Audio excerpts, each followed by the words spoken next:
are funded. Oh, right. What's really at stake and what we can do together to protect and strengthen public schools.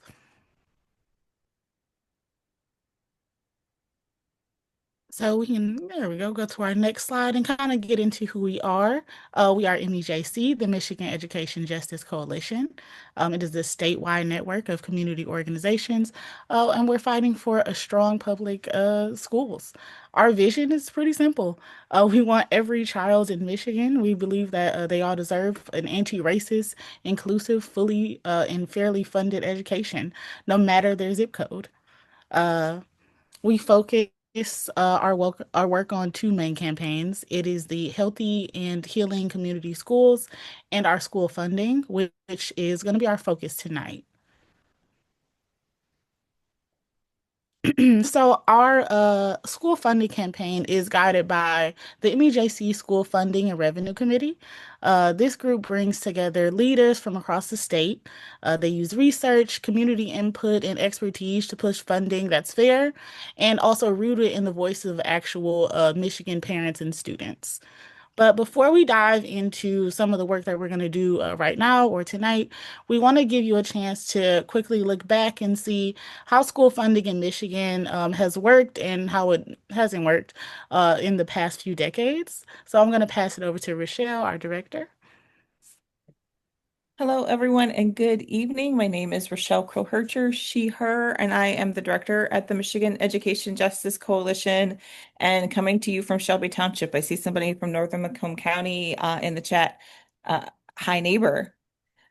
So we're really here to talk about the context of the state budget and where we are with education funding in Michigan. But I don't think we can tell that story without talking about where we are. And right now, that is that Michigan's public services have really been suffering the impact of years of disinvestment. And disinvestment means that we're just not putting public money into these services and goods like we used to, perhaps. And currently, our effective tax rate in Michigan overall is 8.6%. And as you can see, that means that we are 46th in the country for our overall tax burden on citizens. And what's even worse than this, if we go on to the next slide, we can see that the people who make the most money in Michigan, the top 1%, and even to some extent the next 4% are not paying their fair share of taxes. So this graph here just shows us overall the effective tax rate, which means that not when we combine things like the income tax and sales tax and all of the other taxes that Michiganders pay, the working class and middle class Michiganders are paying a higher percentage of their pay towards taxes.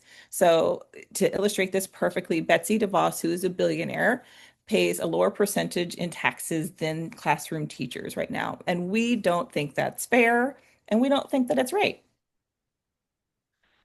And the overall impact of this shows its ugly head in education in a really profound way.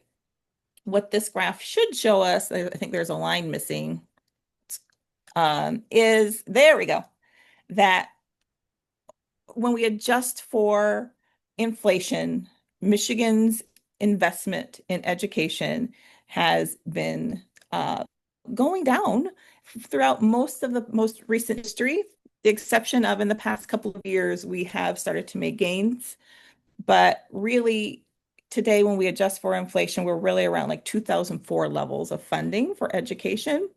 And the impact that it's having, as we can all see, is that Michigan students are not doing as well when it comes to reading levels, math levels, and overall achievement. So, what does this mean for us? I mean, I think what do folks hear about the education budget? If somebody wants to come off mute and say, what are they hearing about the education budget?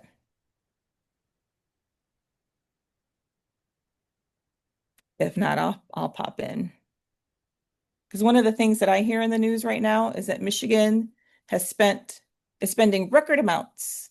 Who's heard politicians say that Michigan is spending records amount of money on education right now? That's what I've heard. I've heard politicians on both sides of the aisle say it. And I think they're only showing half of the story here and that they don't adjust for inflation. So that's why we're here at the Michigan Education Justice Coalition to talk about a solution to this problem and what that solution could do for our students. All right, Amani, who's next? Actually, we have Rep Weiss that's going to be on next. But I think we're a little bit ahead of schedule and stuff. Oh, Are we're you ahead of able to schedule. give any background around the current state budget fight? Just like get folks up to speed if they haven't heard things about basically since March. So I'll talk about the state budget process because I think that that's super Yeah. interesting. So we typically what happens with the state budget process and where we usually are this time of year or where we should be this time of year is that what happens first is usually in February, the governor or the executive of the state presents their version of the budget. Um, did I do that? What's going on? Hello? Okay. I'm seeing weird things on my screen.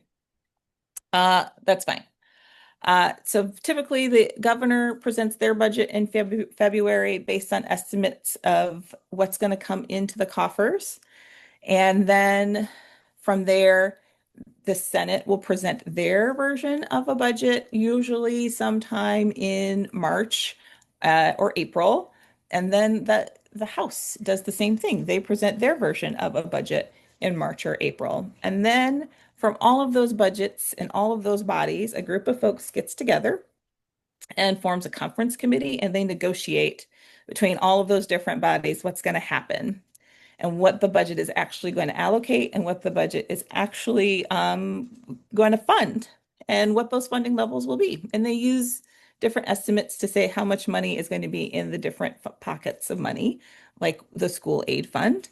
Um, and then they pass a budget, hopefully, ideally, by June 30th, because the fiscal year starts in Michigan on July 1st, and school districts in this state are required by law to have their budgets passed and in place by July 1st. So school districts are making budgets right now based on information that they don't have because there isn't a state budget for them to know what money is going to get funded where. Yeah, we have in the comments someone said that, they don't have their school budget yet. And also that all I hear is how much goes into a budget from taxes, but there are no state monies for schools, which is what we're hearing over here in Saginaw too. There's no money for schools, that there's no money for programs, there's no money for students, things like that. But we know that's not the truth. Did anyone have any other questions about that while we're waiting for Rep Weiss to get on? Otherwise, I think we might hear from someone else while we're waiting for Rep Weiss to get on.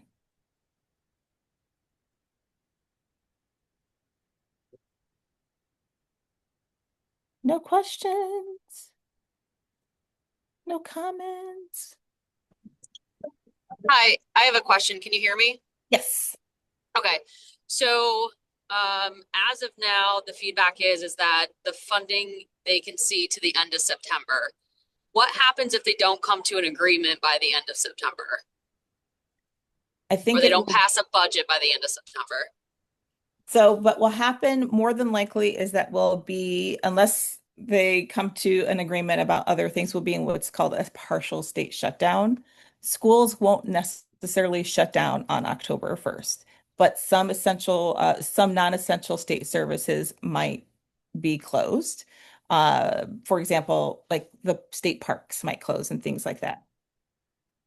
Schools, most of them have rainy day funds that they could take from to get through the gap. But we have some school districts saying that if the first state aid payment, which is supposed to come on October 20th, doesn't come in, that they don't have a way to even meet payroll past October 20th. So it will really vary from school district to school district, whether they have enough rainy day funds, whether they have the ability to go into debt to pay. I'm going to mute this person, sorry. Whether, oh, there we go. Thank you. Whether they can go into debt to continue to run services while the state budget is getting figured out. It really will unfortunately depend on where you are and the state of their finances. Have we ever crossed this before in the past? Michigan has had partial shutdowns before, but usually the budget is negotiated before that state aid payment date, so school districts are able to sort of make things work, or have been in the past. And A. Larson, you said you had a question. What was your question? I'm sorry. What a concern I have. I'm in Detroit, and we have half of the city's children close to that or more now in the ring suburbs and in charter schools. DPSCD has a robust, we have a pretty fair savings balance. Dr. Vitti has told us that we will make it through this school year, but a concern that we have in the DFT that some of the members and I have talked about is that we will be absorbing children from other districts who are either closing because a charter may not have that kind of funding, or districts where they're starting to talk about the rumbles of the takeovers, such that happened in Highland Park, in Buena Vista, and in Inkster, which is real close to us, where it just decimated those communities because they lost their public school completely. So I think that's a concern a lot of people have, but don't know how to articulate, because when there's no money and then the smaller districts can't make that payroll, what happens next? Where are those children and families to go? I 1,000% agree with you there. It is a major concern. Arlisa is putting in the chat that it's a major concern around special ed parents. I have kids that receive special education services. Is the money going to be there for their therapies and services, or are we going to have to go in a situation where we talk about compensatory services and all that other stuff? Because say, well, we can't pay that right now, so it's not going to happen. And technically that's illegal, but what happens then? I think unfortunately we're in a situation where there's a lot of uncertainty, and where there's uncertainty, folks worry, and where there's uncertainty, mistakes happen, and where there's uncertainty, folks fall through the cracks. And usually it's the most vulnerable kids, students, and families that fall through the cracks first, right? I think we're still waiting on Rep Weiss, so let's go on to another part of the agenda until she is able to join. And if not, we'll take over that part later.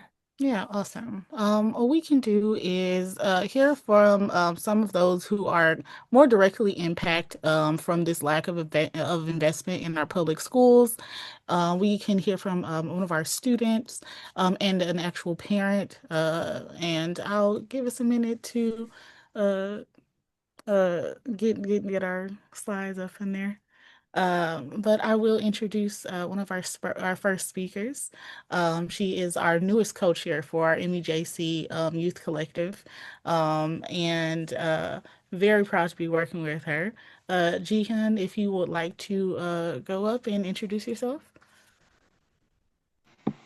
Hi, I'm Jihyun. I'm a high school student in Ann Arbor, and yeah, it's good to be able to speak in front of all y'all.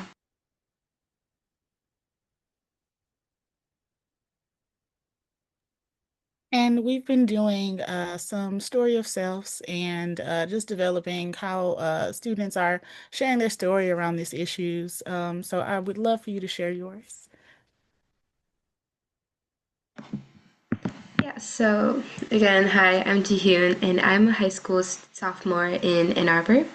At our school, I truly believe our students are proud of what we have. Each student has a MacBook, so everyone has equal access to technology. We get free school lunches, and while the quality could improve, it matters so much that nobody is going hungry. Our buildings are heated in the winter, and special needs programs in our district are supported as well. These basics give us a strong foundation, and they should exist in every school, not just in Ann Arbor. I know our school also has room for improvements such as better music wing funding, professional mental health care facilities, and wider world language options. But more importantly, I know friends in other districts who are dealing with much bigger challenges, like classrooms without permanent teachers and school buildings that need major repairs. And it shouldn't be this way. Students across Michigan all deserve the same essentials and the same opportunities. That's why we're asking you to make fair, sustainable school funding a priority so that where you live doesn't determine the quality of your education. Thank you. Thank you so much for that. It's so important to hear from our youth, but also hear different perspectives. Sometimes the reality is maybe your specific school does have some of your needs that are met, but you look across the district and it's a completely different story. And even with these quote unquote good schools, there's still room for improvement for, again, things like mental health. School lunches still aren't where they need to be. There's still improvements that we can make to make sure things are equitable across the board. Thank you so much again. Um, and I know we also have a parent um, who is going to speak with us today. Please go ahead and introduce yourself if we have you.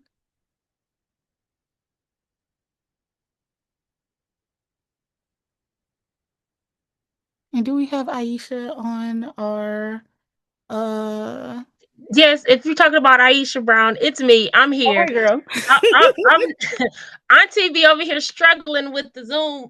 Me yesterday. I was You trying to good. unmute myself and it wasn't coming up. It's fine. Thank you for popping Here out. I am. Hey y'all. Hey. Hi you guys. My name is Aisha Brown. I am a parent of a child that was diagnosed with a learning disability in reading, and I'm also a parent outreach coordinator for a DPSCD school. Um, Funding is so important for our schools. As a parent, I didn't know, I still don't know, and I'm working with it. I think my son needs an IEP, but I don't know the contact person at his school. Not saying there's no one there, but the information isn't as accessible as I would like it to be. And that piggybacks on my role as parent outreach coordinator for a school. And while I'm working with Ms. Hurd to do a special education orientation because the resources that need to be funded for our schools, the parents need access to it. They need to know what's available. They need to know who they can contact. They need to know what steps it needs to be easier to be accessible, if that makes sense. I love the fact that Detroit Public Schools categorizes our special needs students as exceptional, so they're classified under ESC. But as a parent, I would never think to look there for those resources. Class sizes are too large for our students, special education included. If they're going to have large classes, put in the budget for additional resources in class, an additional support person, assistant teacher, someone to take that load off. Funds need to be allocated so that our teachers are able to do the job successfully and our students are able to get everything that they need. And as a parent, I want more resources on site. Like the school that I work for has an occupational therapist. They have speech therapy, but my school don't have those same resources on site. For our students to be successful, all schools should be equal and the budget should be able to maintain those things for our students. If we're going to classify exceptional students, we should give them exceptional resources.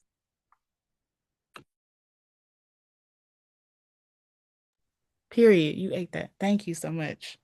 I could go on and on, but I was trying to keep a time frame because I'm very passionate. Like I've been in the schools as a teenager. Like when I went to high school, I came back to my elementary, middle school to help. Like education is really important to me because for people of color, especially because people look like me died for me to be able to sit here, and we should get the quality education that our money pays for. They take our taxes, but the schools don't reflect the money that they take from us. I want to keep my taxes if my child can't read. Yeah. Come on. Everything you say be on the t-shirt. Thank you so much. And thank you again for highlighting something that's real. Marginalized communities, people of color. This is definitely something that's impacted us for decades, but again at such a higher rate. So again, thank you for sharing. Thank both our speakers for sharing your perspectives. I believe our rep is about to pop back on. Let me know if I'm wrong now. I believe Rep Weiss is here. I thought I I'm just saw. I'm on if you can Yeah, see me.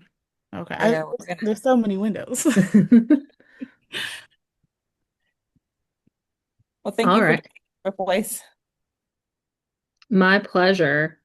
Sorry I'm late, but were you all just looking for an update about what's going on in Lansing with the budget?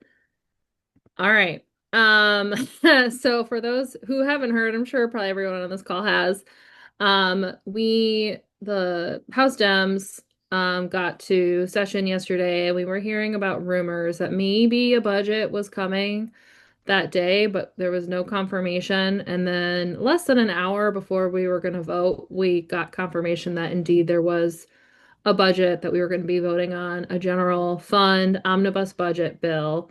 Um, didn't have the details at that time, an hour out before the vote. Got it maybe 45 minutes before the vote, and an 800 plus page document that we were quickly trying to sift through and understand the implications of. And the first question that I asked was because we saw this back in June when the Republicans rolled out, they did a very similar thing when they rolled out their education budgets. And um, when we saw the balance sheet for the education budget, we realized that their education budget wasn't balanced.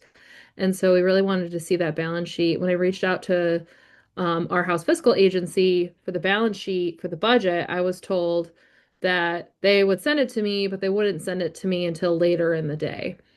So they were explicitly instructed to not release it until after the vote.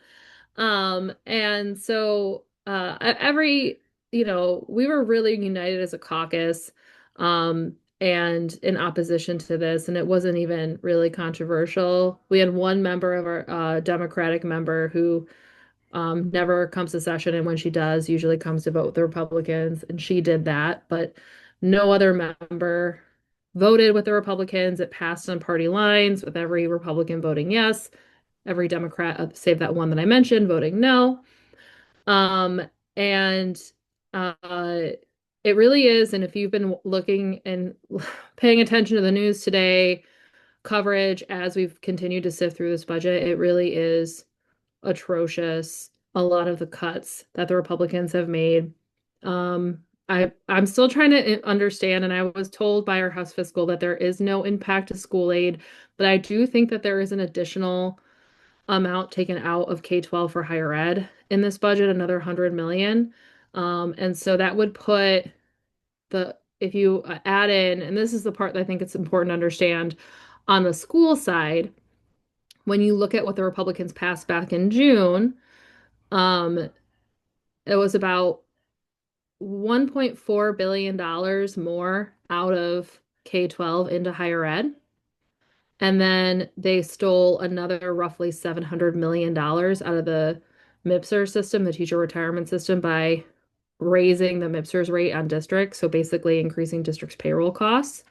So it was about a $2 billion hit to K-12 is what the Republicans have proposed. And in the budget that we passed yesterday, they codified a lot of the road funding plan that they had rolled out earlier this year, including the sales tax swap. And so a slight bit of good news, I will say on that, and who knows what's going to happen with that, if that'll ever become law or not. But I was trying to understand the sales tax swap because according to the document that we got, it was showing that 950 million was coming out of the general fund for the sales tax swap, but we couldn't see where it was going into K-12. When I talked to fiscal today, I was assured that the reason why is because that was done through a separate statute bill, not through the budget. And the reason why that's a good news is because if that were to become law, it's not something that every year, and this was my fear with the sales tax swap, that even if we backfill K-12 this year, we might not do it next year, or we might reduce that backfill. But in fact, it's done through a statute bill, and so it would require passage of a new bill in order to amend that, which is a bigger threshold than just passing a budget. So that's a little bit of good news, but still not great. And uh, really the overall impact, not only to our schools, but to local communities, to public safety, to healthcare, to hospitals. The Health and Hospital Association put out a statement right away blasting this budget. And Matt Hall, the speaker's response was to say that they were a liberal organization, which is like not true.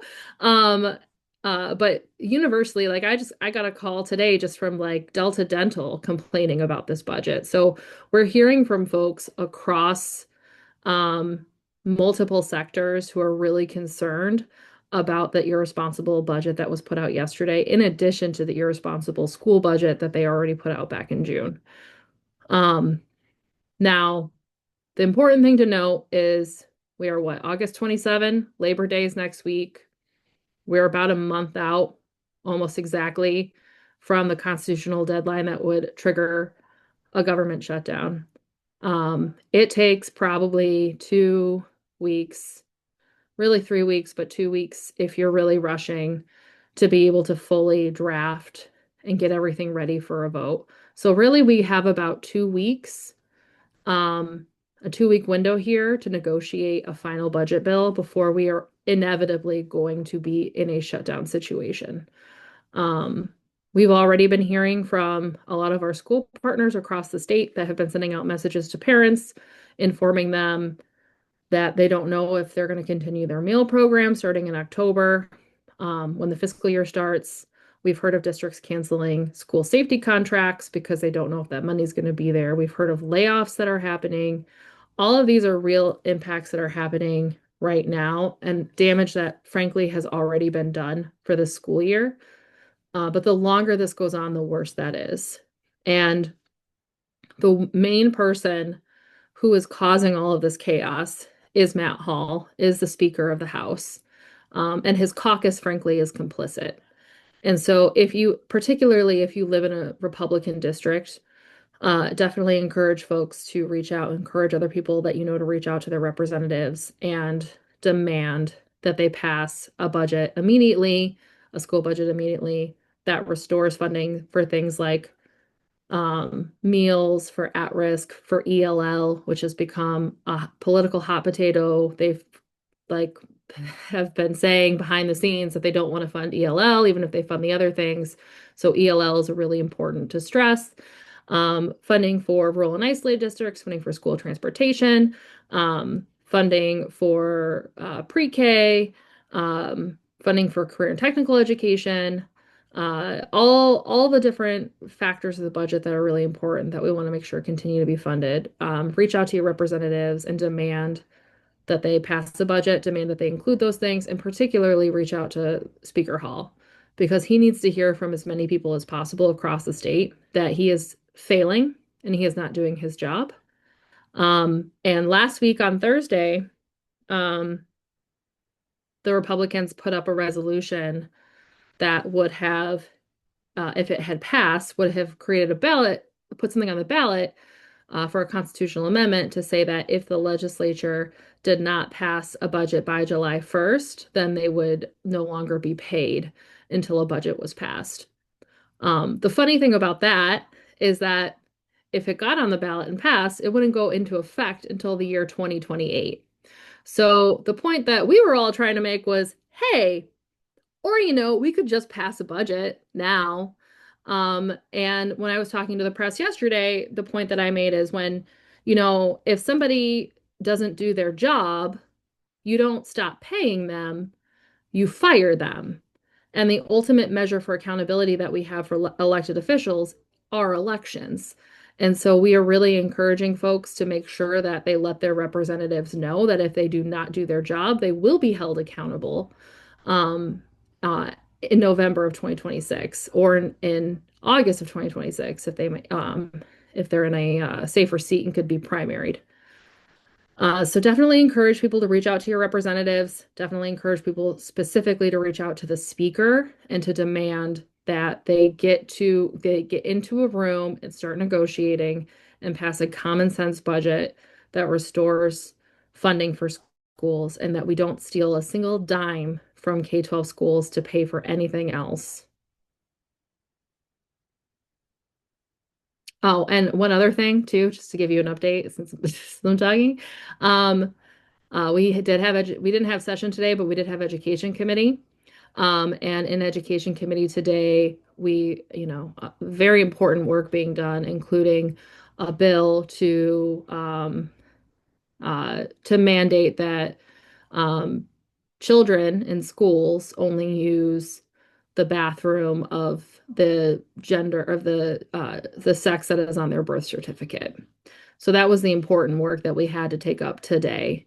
And all of the Dems on the committee pounced on that and attacked the Representative Fox, who put that forward as being performative, political red meat BS that does nothing more than hurt and bully kids to distract from the fact that they're not doing their job and passing a budget. We had one question, Rep. Weiss, about the Student Restroom Privacy Act, but we also had another one. That's what is a sales tax swap? Sure, yeah, sales tax swap. So currently, the way sales tax is structured, um, it's a 6% sales tax. 4% of that, I don't remember the exact breakdown, but a certain percentage of the 4% goes to schools, another certain percentage goes to local governments. Um, and then 2% of the 6% completely goes to K-12 schools. The sales tax on gas fluctuates every year because it depends on how much money is spent on gas that year. But typically, it brings in usually around $1 billion in revenue, and around 700 million of that is directly to schools.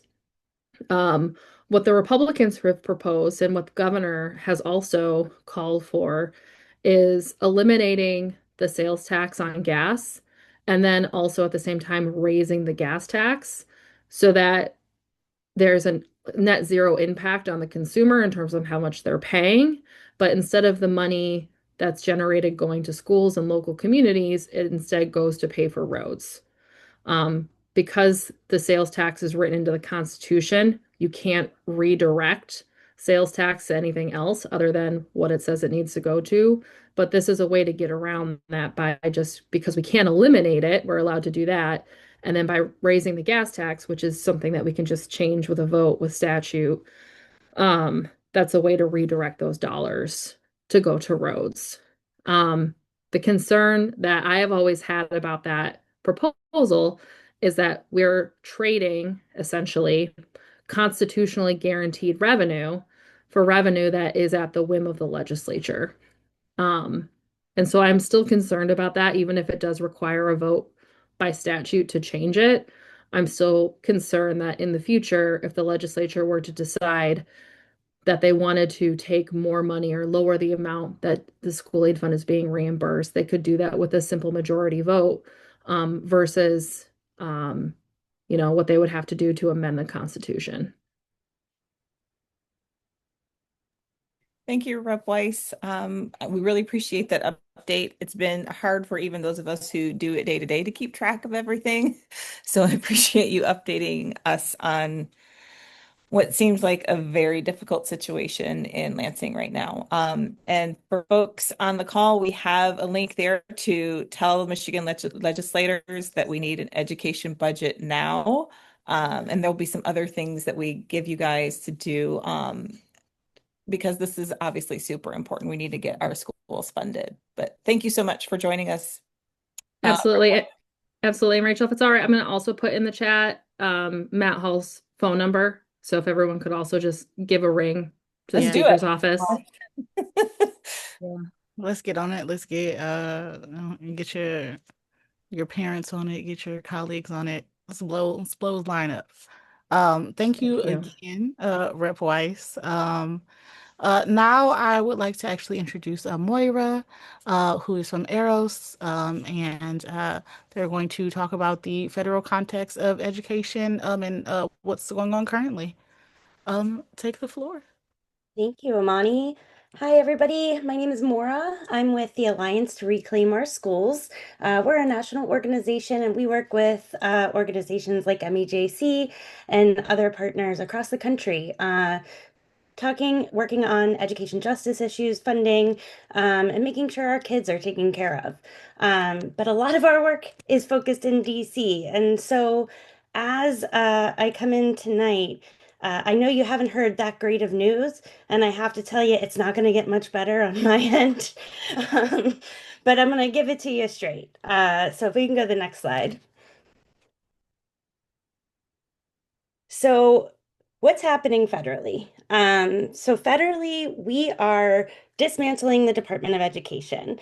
You guys probably heard about the first few days of the new president's administration, where he has an executive order or asking Linda McMahon, our education secretary, to dismantle the department. They've fired folks already, and they've put out some scary proposals moving forward.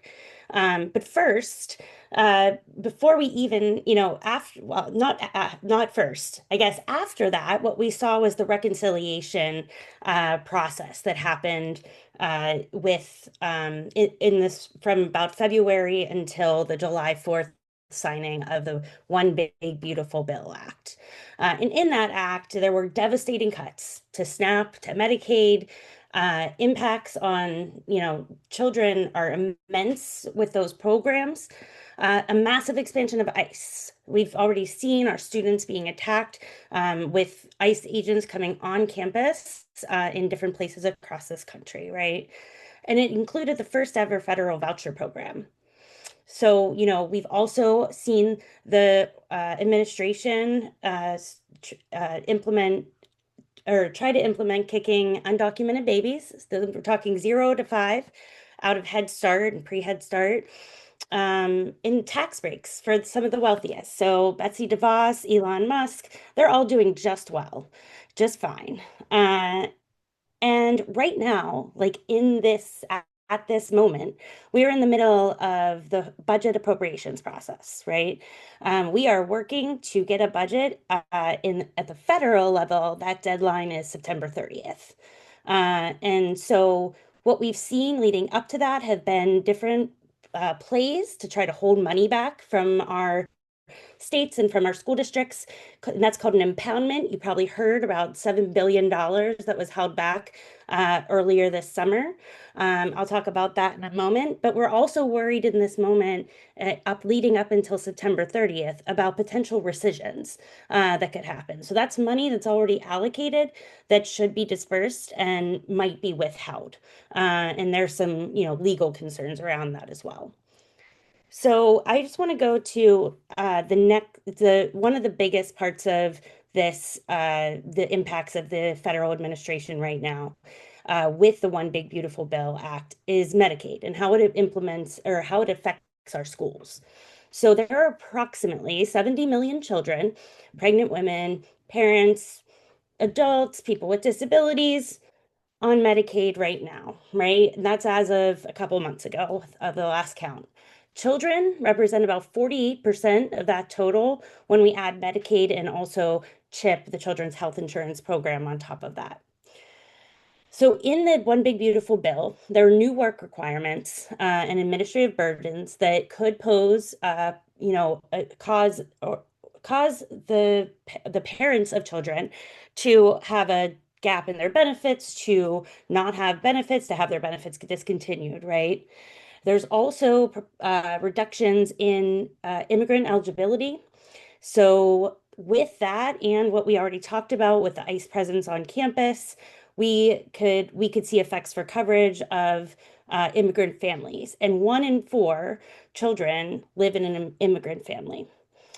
So federal cuts that increase the share of Medicaid costs for states. This is what we saw during the Great Recession back in 08, 09, and then continuing a few years forward, is that when states have to make these decisions, when the federal government cuts their support for a state, most often those cuts result in cuts to education. So that is one of the big concerns we have as this trickles down from the federal level to the state level. If you can go to the next slide. And so in K-12 schools, Medicaid does basically two things. It provides health services to low-income students, and so that would be enabling students to be, just more successful, to be healthy, to be able to be, in school, right? And they also fund schools to be healthcare providers, and that's also known as school Medicaid. And those are direct services.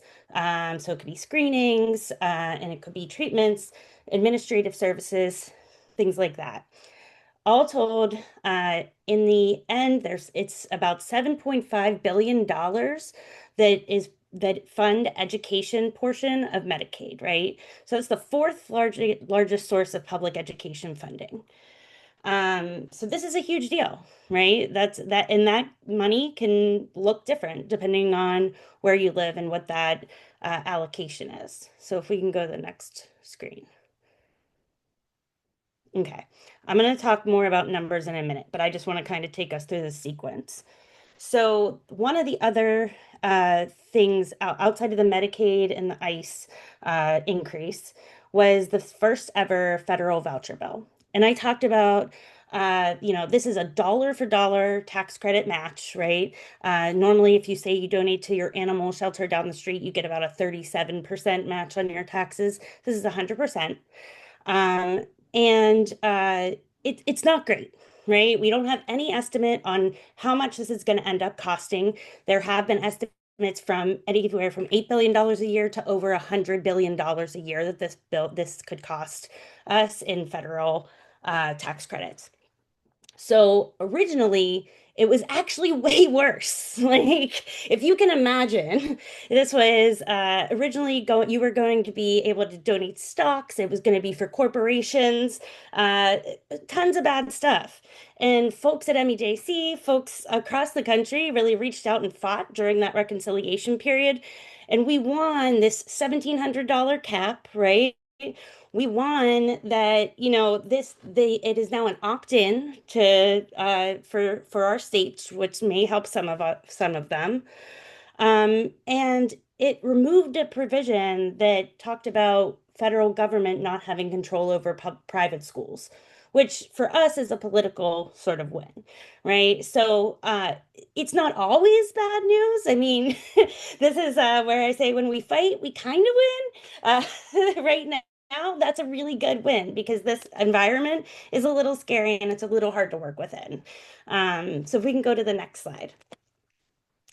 So take this One Big Beautiful Bill Act, and how much money could our states lose?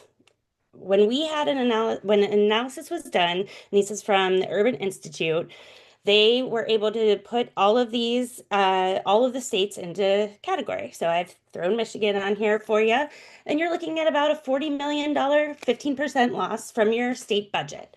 That, as the Rep Weiss was just talking about, where's that going to come from? What's going to be hit, right? We're already removing money from education. What's next? Next slide, please. Thank you. And so I'm not going to bore you with the process. I am going to share these slides so that you can read them more closely at your own leisure, but Rochelle already did a great job of talking through the state budget process, and it's really not that dissimilar, right, at the federal level. But right now, what we're looking at, and as far as where we're at in this process, is that we are in the appropriations portion, right? Generally, by now, theoretically, we'd love to have been done with this and already have a bill signed and ready and have our funding gone for next year, but it's been a constant fight. And so what happened was President Trump put out what is called a skinny budget. And that is his proposal on how to fund education. We'll take a look at those numbers. What happened in the Senate just before they went on August recess was that they passed out of their subcommittee actually probably the best bill we could hope to get under this administration that actually increases still Title I and IDEA and doesn't significantly cut programs. That is a very different version than what we expect to have from the House, which has not put out their plan yet. And so right now in this August recess is where we've been sitting, kind of stalled at this moment.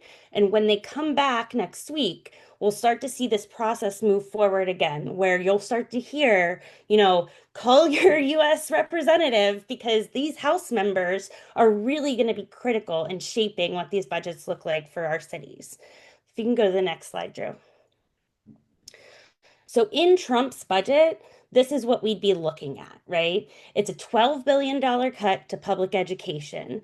Cutting everything from, special education funds to community school funds to magnets, after school and summer programs, pretty much decimating our support systems, right? Somebody had mentioned earlier about the ELL students, just taking away all the funding and support for those kids.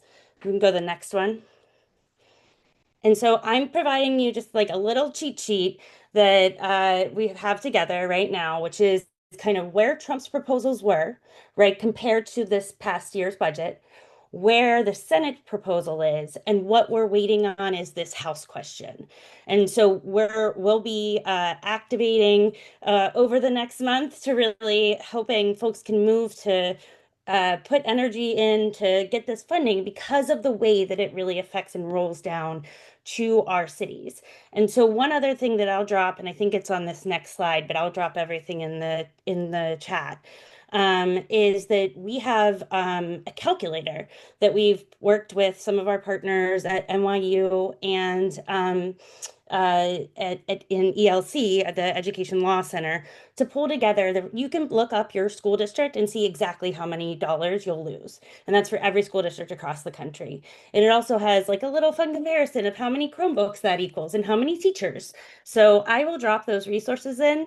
But this is kind of, the shape of where we're at federally, and happy to take any questions, but also we'll drop resources and my information in the chat so that you guys can continue your call. But thank you so much for having me.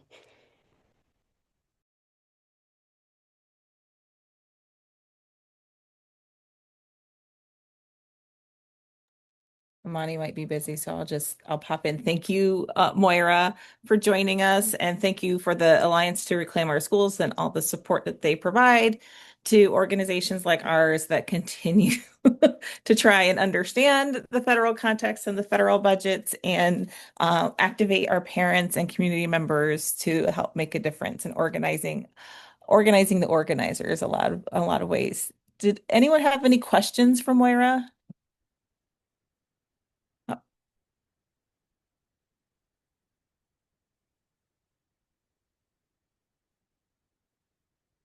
Alicia asked in the chat, so have we thought about what will happen to repair this? Yeah, I mean, it's a great question. I think before we even get to repair, we're at the portion that we just have to stop, right? We have to stop this attack that's happening right now, and hopefully win that battle or some semblance of that battle. Like the Senate bill is a real win right now in this climate.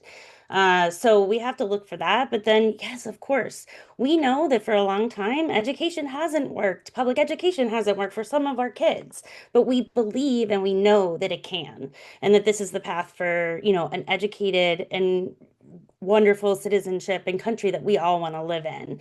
And so, I think there's so much room to dream, and that's the important work. And I'm just going to throw it back kind of to the local organizing because that's where it happens, right? It's in your communities. It's these local organizations that you all are a part of. It is just being out there in the streets in these really important moments, right? So we're gonna make it through this. This is not the end. I know that this is like a lot of heavy news today, but we're working collectively, all of us across this country in this education justice movement, to do the best we can to save and protect public education. And so just please join us. Thank you so much. That was a real message. We got a lot of information, and it's not all good news, but it is things that we need to arm ourselves with. We have to go out there and we have to fight for this. So thank you again.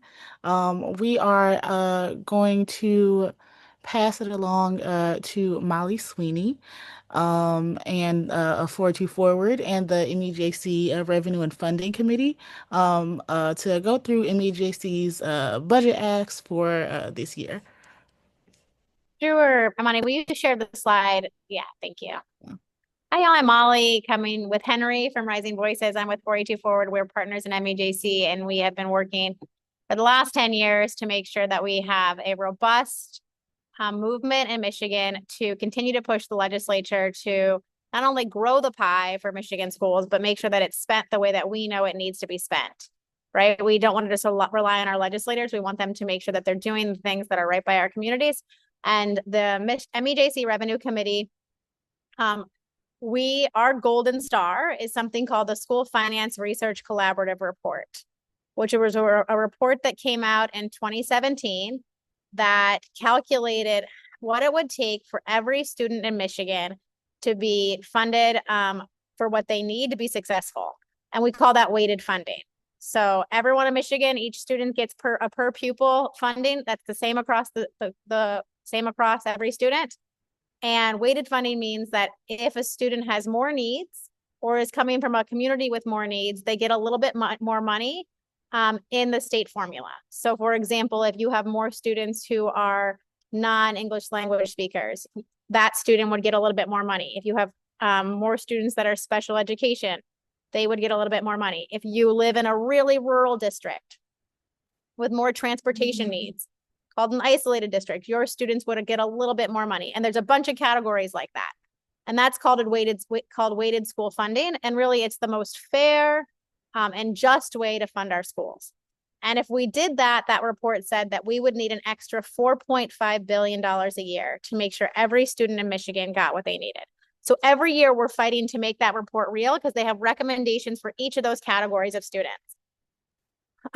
So every year we put out our demands or our asks to the legislature about how we want the school funding bucket to reflect that North Star weighted funding. And so this year we're asking the legislature to, one, continue to find new revenue, to raise an additional $5 billion or $4.5 billion in revenue and stop cutting existing revenue. And you just heard from Representative Weiss, that's not the case with this legislature. They're not finding new money. They're funding the roads instead of our schools with our schools money.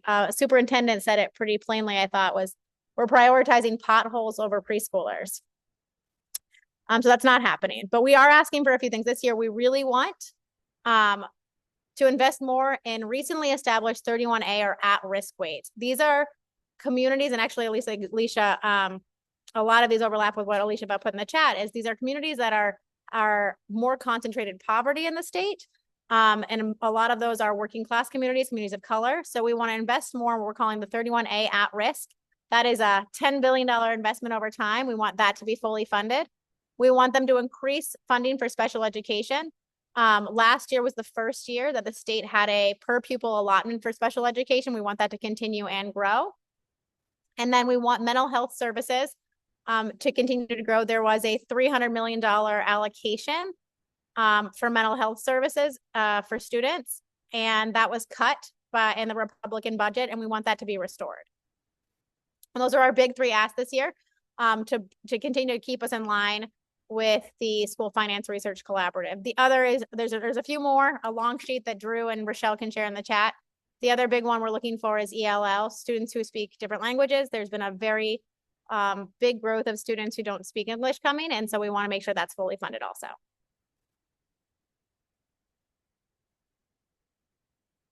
And that's it. Thank you, Molly. So that is our budget acts in our short term. But then we have to think, how are we going to raise that revenue? Of course, we have to make a plan. So I'm going to turn it over to our school board member to talk about it. Tali, go ahead and take the floor. Hi, thank you. My name is Tally, and I'm a parent and also a school board member in East Lansing Public Schools. And obviously, with all the disinvestment in Michigan public education and everything seeming so bleak right now, it's almost imperative that we take school funding into our own hands.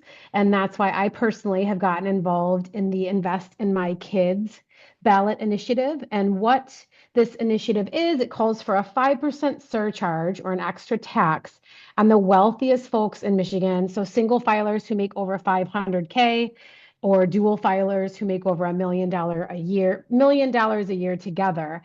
These people will be taxed over those amounts to get taxed extra. And that extra revenue, which would bring in over $1.7 billion every year, would go directly to our Michigan public schools through the school aid fund, and it'd be up for audit. And it's all above bar. This would affect less than 2% of Michiganders, and it's a tax on individuals and not businesses. And to me, it's just a no-brainer. So we need your help. We have an action item here. In order to get this on the ballot in November 2026, we are looking to gather over 700,000 signatures across the state in less than 180 days. And I 100% we can believe that we can do it. I know I've been feeling hopeless in this current political climate, so I signed up to be a signature gatherer. I heard about this initiative at a town hall very similar to this, and it's given me a new purpose to do something that I know will make a difference in our state when it comes to education. So I personally signed up to be a signature gatherer and committed to getting over 500 signatures. I've recruited friends to help under my name. And you can commit to as little as 25 signatures or much more if you're interested, and it will all go towards our common goal. There's so many ways that you can gather signatures. So I've been doing it for like maybe almost 2 weeks now, and I've canvassed my neighborhood. I went to schools where teachers are getting their classrooms ready and kind of walked around and talked to them, people I know. I went to a congressman launch party last night, a campaign kickoff, and I've gotten almost 200 signatures so far. So it's working. People are excited. All I need to say is, do you want to sign this petition to tax the rich to fund public education? And people can't sign it soon enough. So, I feel like this is a real citizen-led movement, and the system has not been working for so long for us. So we as the people need to. So I urge you to sign up and invest in this initiative. And I believe the link is in the chat to join.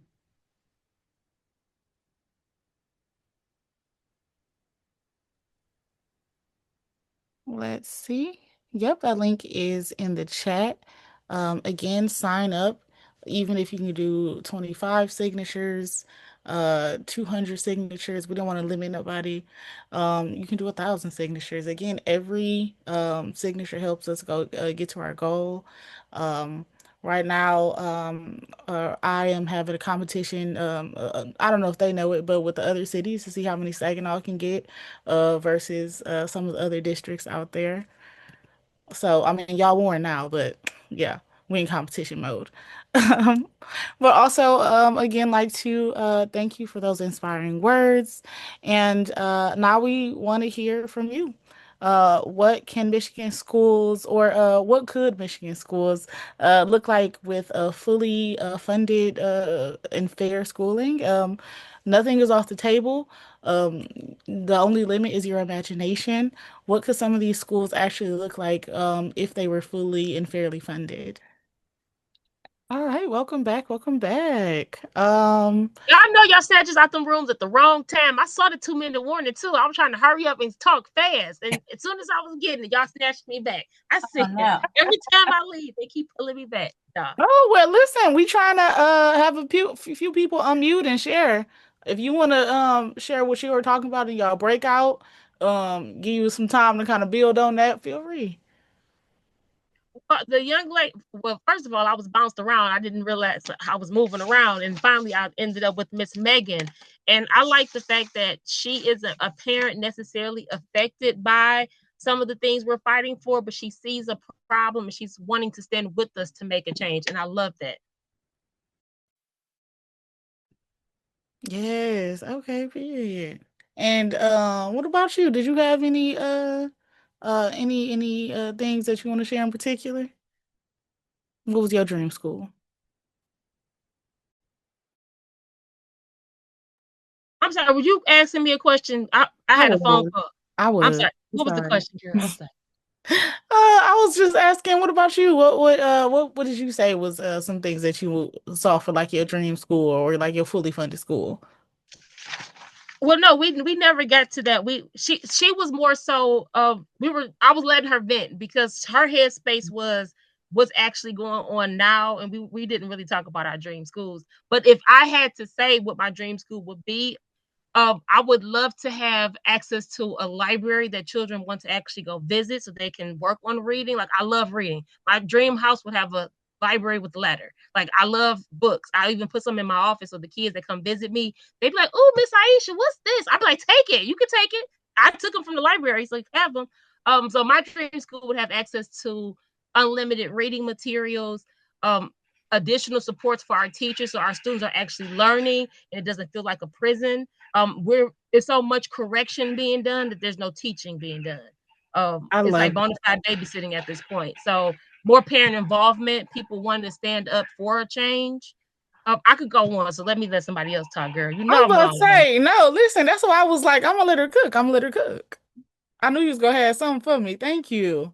And then I see Kathy, you have your hand raised. I love to hear yours as well. Oh, you on mute. I never know when I'm on mute. I was a late arrival to my group. I ended up being a lonely only in the group before. But I used the illustration. I'm a special educator by past practice. I'm retired and I'm also a former advocate for the Student Advocacy Center. And what my dream vision of the school in is the universally designed school where all kinds of kids feel that they can enter the school and will be welcome and can access education in whatever shape it comes. I have three grandchildren, one of whom passed the GED this year and is entering trade school at one of the local community colleges. Another who is moving over from a hybrid virtual and in-person school to go to her local high school in person. And the third who is using school of choice to remain in the district where he was and joining his peers and friends at the high school that he would have gone into had he stayed within that district. So those are the kinds of visions that I have. I mean, obviously I speak from a position of privilege because, those kids' poor mother is going to be driving all three of them to different schools in different districts. But in an ideal situation, that wouldn't happen. That the transportation would also be accessible. Yeah, transportation is a really big thing that our students are uh, uh have an issue with. If there's an issue with roads, imagine what's going on with our students for school buses and things like that. Well, Um, yeah, and then you think about I mean, we are also privileged by being in a more urban setting. You think of everybody up north who has one choices. oh Um, yeah, definitely. and In our so in our more rural communities, things within like the that. schoolhouse, the universal design the principles of universal design need to prevail within one building in those rural districts, that you can't have um, a single option for all kids because all kids don't fit into the same mold. Hmm. I guess that's my point. No, thank you. That was beautiful. We're gonna just do one more. We'll have our resident youth Jamie. He's gonna share and also talk about some of our asks tonight. Asks. Go ahead. Take it away, Jamie. Yes, hi y'all. I'm Jamie. I'm the former last year's co-chair of the MEJC Youth Collective, and this year now transitioning into YAS, which is our Young Adult Student Subcommittee within the Youth Collective. And our goal basically within the organization is to uplift the youth voice and allow our youth to be the forefront of our movements and our conversations and make ourselves able to address their needs, open those avenues up. So in my group, we mainly talked about like access to extracurriculars and in general, just more individualized types of teaching, types of environments that really encourage students to be able to branch out and experience the things that they're interested in and learn about things that that they might not have the opportunity to otherwise. In how tight that our budgets can be and how tight our schools' options are, oftentimes students' individual needs completely fall through the cracks. And I think that in an ideal world, we would have the resources to give every student the education of their dreams, the education that encourages them to ask questions and encourages them to explore. And that's just not what we're getting right now. So if we could move on to the next slide. As I mentioned, I'm part of the Youth Collective, and the Youth Collective's goals are to really make sure that we equip our students with the ability to voice their concerns with the schools and to uplift the issues that they are seeing. So the reason that I am here now is because now is the time for us to take a public stand in order to really get our legislators to act. Now is the time for us to do what we can because there's too much at stake in our schools and for the future of the youth in our state. So first thing I'm here to ask is if y'all will join us on September 30th for a protest at the Michigan State Capitol to tell our Michigan legislators that they need to pass a budget now. We're not playing around. This is not something to mess with. This is serious. This is business. Our youth are depending on having a proper comprehensive education that seriously encourages their learning and gives them the environment to grow in order to have the ability to really succeed and thrive as they move forward. So there is an RSVP link that has been dropped in the chat. And can we get some reactions, some hype in the chat from everyone who has joined us tonight and made it this far? Thank you guys so much for making it this far with us tonight. It is super exciting to see everyone here. And I think one of the biggest things to uplift is that events like these, building community, the time that we get to discuss with each other and discuss our next steps are a really amazing short-term solution, right? It's great to have these spaces, but as you learned tonight, Michigan schools are in big trouble. And at this rate, we do need to do more. And we need to take decisive action to do our part in creating the types of schools that our youth deserve.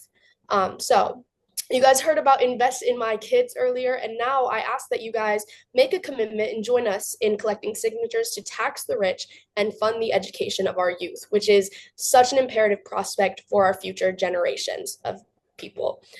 And once again, if we could get some hype in the chat, some reactions, and if you are already planning on collecting signatures with us, let us know. Every single person counts. Every single one of you has the ability to make change within your capacity and to do what you can with the little bit of power that we are allowed to have, right? All of your voices should be heard. And so I invite you guys to join us in our initiatives. And thank you all so much for being here. Yes, thank you. Shout out to Jamie. Shout out to our youth. Shout out to all of our speakers and presenters today. Um, and thank you so much, everybody, for coming. Thank you for joining tonight. If you would like to ask any questions, have any comments, concerns, things like that, please feel to reach out to us at organize at miedjustice.org. That's organize at miedjustice.org, like Michigan Education. But again, thank you for coming. Thank you, everybody, for sharing their stories, for talking about something that's actually going on, currently affecting our students, currently affecting our families, and something that we really have to get together and fight for. Please sign up to collect signatures, come to our rally. on September 30th. We'll be out in Lansing. Show up in any kind of way that you can. Spread the word, share the message, invite your peers, your classmates, things like that. We love to really get this going. Again, we have these signatures to collect. It's not an impossible task, especially if we all do it together. So thank y'all.